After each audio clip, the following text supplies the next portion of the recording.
우리가 알거니와 하나님을 사랑하는 자 곧 그의 뜻대로 부르심을 입은 자들에게는 모든 것이 합력하여 선을 이루느니라. 오늘의 생명 양식은 로마서 8장 26절에서 30절까지입니다. 이와 같이 성령도 우리의 연약함을 도우시나니 우리는 마땅히 기도할 바를 알지 못하나 오직 성령이 말할 수 없는 탄식으로 우리를 위하여 친히 간구하시느니라. 마음을 살피시는 이가 성령의 생각을 아시나니 이런 성령이 하나님의 뜻대로 성도를 위하여 간구하심이니라. 예수 그리스도께서 우리를 위하여 죽으심으로 우리의 죄를 속량하셨습니다. 이를 통해서 구원이 이루어졌습니다. 그러나 우리는 아직 완성되지 않은 상태에서 살고 있기 때문에 때때로 이런저런 어려움들을 겪고 있습니다. 이것을 우리는 이미와 아직의 상태 안에 있다라고 얘기를 합니다. 이 말의 의미는 이미 예수 그리스도께서 우리를 위하여 죽으셔서 우리의 죄를 속량하셨지만 아직 그 구원이 완성되지 않은 상태이다 라는 의미입니다. 그렇기 때문에 우리가 완성되지 않은 상태에서 살고 있다 하는 것을 얘기하는 것입니다.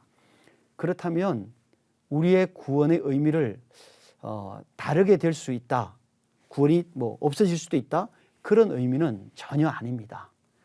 그러한 상황에서 우리가 살고 있다는 것을 우리로 하여금 이 성경은 인지하게 하시는 것입니다.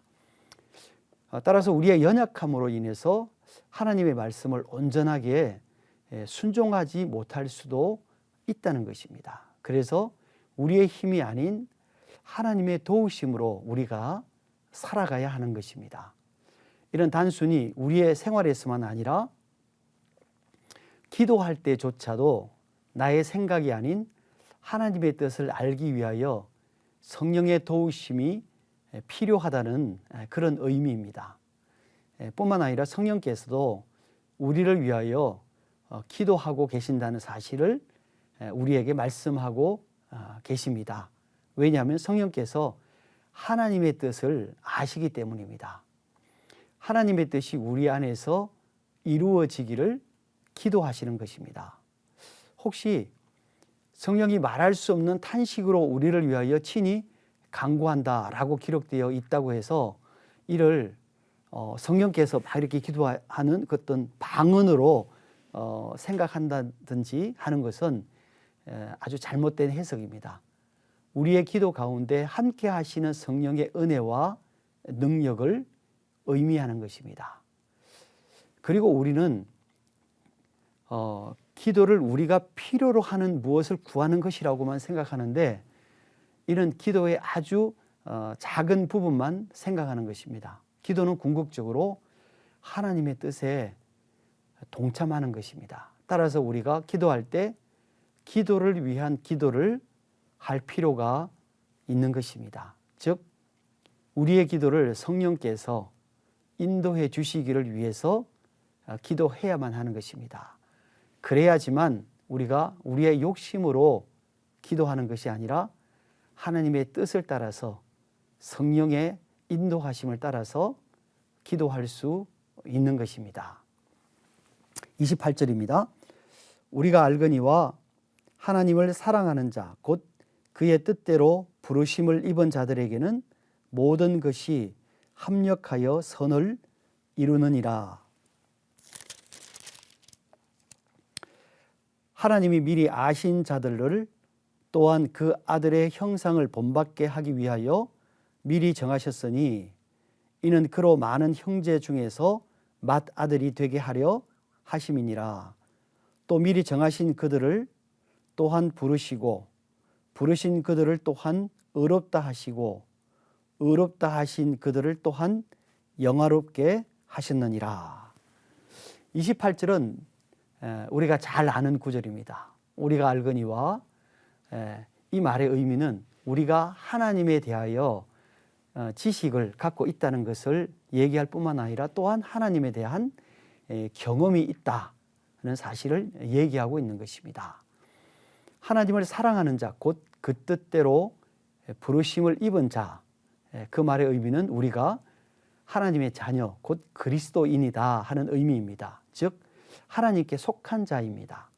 모든 것이 합력하여 선을 이룬다는 의미는 우리가 이 땅에서 겪는 모든 일들이 결국은 선하게 된다는 것입니다. 그런데 이러한 일은 우리가 할 수 있는 일이 아닙니다.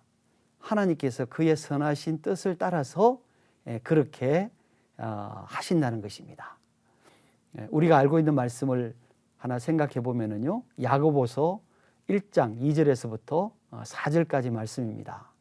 형제들아, 너희가 여러 가지 시험을 만나거든 온전히 기쁘게 여기라. 이는 너희의 믿음의 시련이 인내를 만들어내는 줄 너희가 알미라.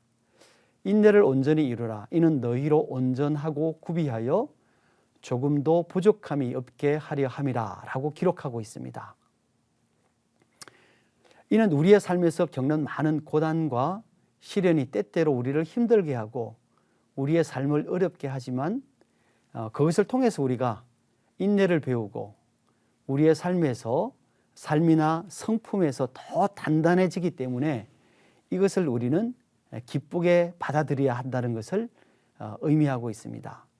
고난이나 시험을 겪을 때는 이런 일들이 참 힘들고 제발 좀 빨리 지나갔으면 하지만 그 일이 지나고 나면 이렇게 할 걸 그랬구나 하는 후회가 생기게 마련입니다. 따라서 우리가 그러한 시험과 고난을 기쁘게 받아들이고 그 가운데 있는 하나님의 뜻을 발견하려고 노력한다면 우리는 그 고난을 통해서 참으로 많은 교훈을 얻게 될 것입니다. 우리가 그러한 시험을 통해서 얻게 되는 유익은 무엇입니까? 우리가 예수 그리스도를 닮아가게 된다는 것입니다. 우리의 삶의 목표가 무엇입니까? 그것은 하나님의 성품에 참여하는 것입니다. 하나님께서 우리를 부르셨고 구원하시고 그를 닮게 하시고 그의 성품에 참여하게 하십니다. 사랑하는 형제자매 여러분, 우리의 삶의 목적은 우리의 삶에서 일어나는 모든 일을 통해서 하나님을 알아가고 그를 닮아가는 것입니다. 여러분의 삶 가운데 그러한 하나님의 은혜가 임하시기를 축원합니다. 아멘.